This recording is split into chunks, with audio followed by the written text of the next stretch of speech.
Tumaas pa rin umano ang bilang ng mga pasyenteng nagkakaroon ng leptospirosis sa bansa dahil sa mga pagbahang dulot ng nagdaang bagyong Karina at Habagat. Pumalo umano sa mahigit sa 500 na pasyente ang na-admit umano sa kanilang mga ospital at nasa 43 pasyente naman ang iniulat na nasawi dahil sa naturang sakit.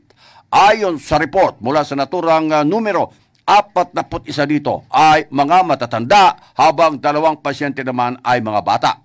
Napangalaman na karamihan sa mga naitalang kaso ng leptospirosis ay mula sa Kalakhang, Manila.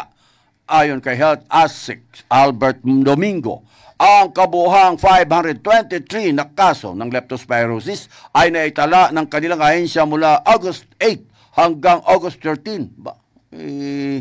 Halos isang linggo lang. Samantala, sinigurado naman ng Department of Health na sapat ang mga kama ng mga ospital sa Pilipinas na maaaring magamit ng mga pasyenteng may leptospirosis.